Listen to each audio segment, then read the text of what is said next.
Je m'appelle Nathalie Hérard, je suis la directrice du Conseil d'architecture, d'urbanisme et de l'environnement de Lot-et-Garonne.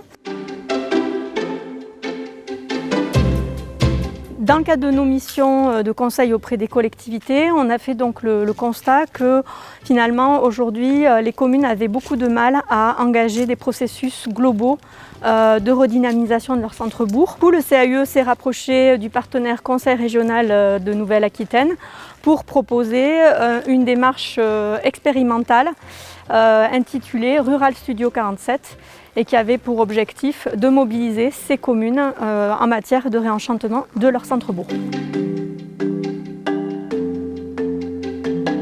Pour cette expérimentation, nous avons pris deux décisions importantes à l'échelle d'une structure associative comme la nôtre. Nous avons décidé d'embaucher une personne dédiée à l'expérimentation, en la personne de la coordinatrice Rosemarie Ducrot, et nous avons proposé avec elle de lancer un appel à manifestation d'intérêt auprès des collectivités de moins de 1500 habitants qui étaient prêtes à se lancer dans une démarche de revitalisation de leur centre-bourg. On a choisi de faire un appel à manifestation d'intérêt pour déceler les meilleurs territoires de Lot-et-Garonne pour faire nos expérimentations, finalement des terreaux fertiles. L'objectif premier était d'abord de pouvoir accompagner des petites collectivités qui ne disposaient pas des aides de l'État et qui n'avaient pas non plus les compétences en interne. Puis ensuite, qui était fortement annoncé, c'est cette idée de faire le projet de façon concertée avec les habitants pour développer des projets qui soient vraiment en lien avec leurs besoins et plus ancrés dans le territoire.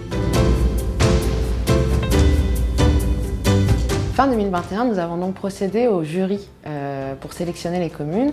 On a eu 17 candidatures. De ces 17 candidatures, on en a sélectionné 3. Alors nous avons fait appel au CAUE il y a, je crois, 2 ans, suite à un appel à projet qui permettait de faire sortir 3 communes du département du Lot pour les aider sur des questions existentielles, d'organisation, d'aménagement, de projets à moyen ou long terme, pour réfléchir à ce qui devait être changé dans notre village, ce qui pouvait l'être et ce qui était souhaitable de faire. Nous considérons au conseil municipal qu'un village a une âme et qu'il est bon de la préserver autant que possible par les actions qu'on mène. Donc rationaliser la circulation dans le village, les places de parking, comment embellir ce qui mérite de l'être et comment faire en sorte que des gens qui viennent à Beauville repartent en se disant on a vu quelque chose de chouette, on reviendra.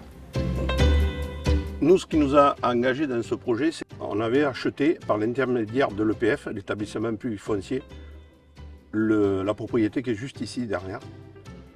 Et on avait posé la question à l'EPF s'ils étaient d'accord et s'ils avaient l'habitude de travailler avec le CAUE 47 sur des projets de revitalisation et modernisation des villages. Donc la réponse a été positive de la part de l'EPF. Les raisons pour lesquelles j'ai candidaté, avec le CAUE, ça nous permettait de mettre en place quelque chose pour pouvoir écrire le futur de la Guppy, de ne pas faire d'erreur. Comme je disais tout à l'heure, j'ai une page blanche à écrire avec mes administrés, avec mon équipe municipale. Je ne veux pas faire de rature, je ne veux pas faire pour défaire, je veux que ce soit pérenne. Et grâce au CAUE 47, je pense avoir une aide qui va me permettre de réaliser ce projet.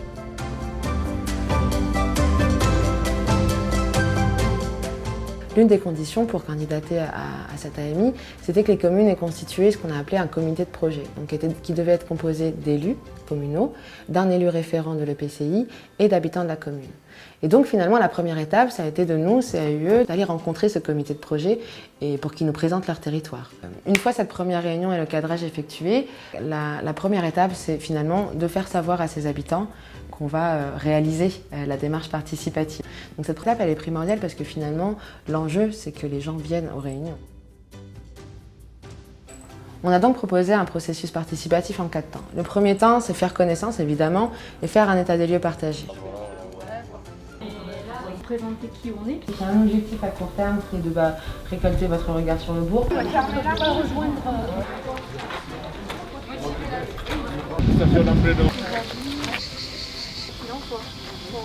Vous pouvez regarder qu'il est équilibré ou pas.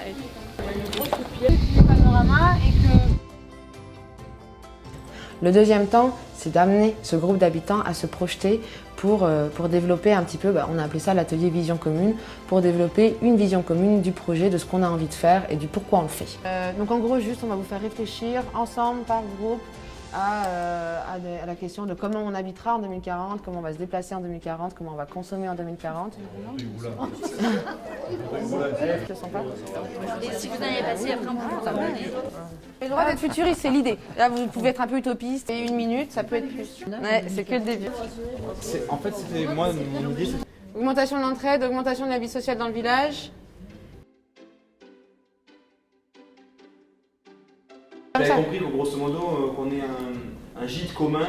Et les gens, ils viennent habiter à la Guppy parce qu'ils sont bien, ils sont à la campagne, ils travaillent à Marvan, alors ils travaillent au travail à Marvan, ils rentrent chez eux, ils bougent. Qui reviennent à la construction avec même la paille, paille. On fera du troc de nos productions et peut-être qu'il y aura des jardins partagés ou peut-être un jardin communal, mais ça, pas tout le monde était d'accord. Et puis le troisième temps, on revient un peu dans la réalité, c'est la phase réaliste. Et là, l'idée, c'est de commencer à spatialiser les idées et à prioriser aussi. Ok, pour arriver à cette vision commune, quelles sont les étapes qu'on va suivre? Créer un vrai cœur de village dynamique. Rien n'est tracé, hein. C'est juste des grandes directions.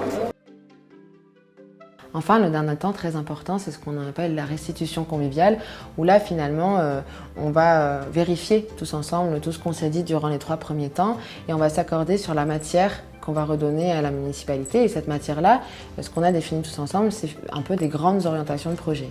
Et ça va permettre à la municipalité, après, de continuer son travail et de savoir mieux comment prioriser les projets.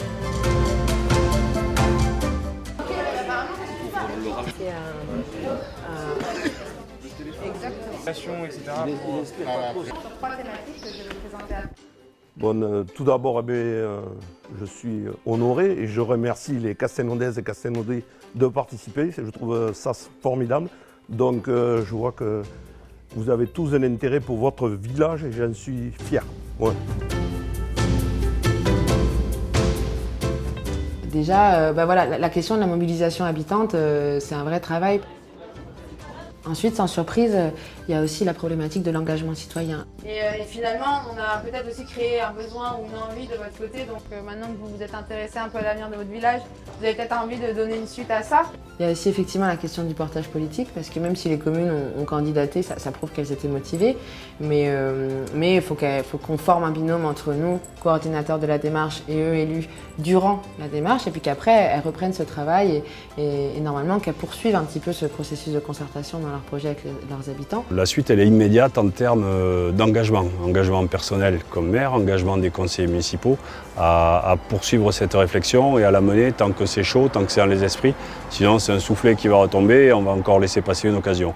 Il y a aussi des fois où les choses ne se passent pas du tout comme prévu et donc c'est primordial que la structure qu'on met en place et l'équipe qu'on est aussi pour coordonner les ateliers soit assez souple. Comment on réadapte sur le moment même, l'atelier, les outils, et là, il ne faut pas être rigide. Donc là, on est un gros groupe, ça va demander beaucoup d'écoute. J'avais pas prévu qu'on soit autant, très honnêtement. Je suis ravie que vous soyez tous là, je vous remercie d'ailleurs.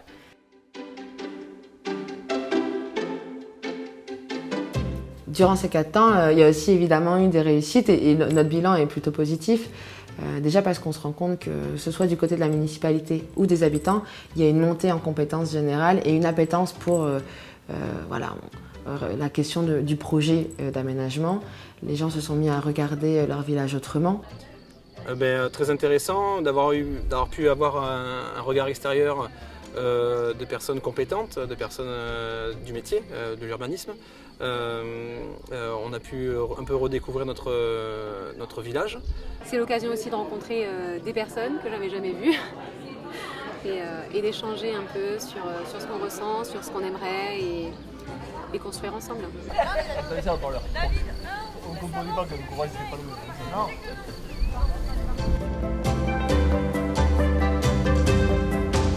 La première piste importante, c'est mieux intégrer la participation des habitants dans toutes nos démarches.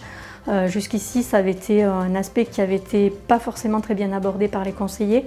Donc on a reçu au travers des différentes expérimentations des pistes de travail, des pistes de méthode.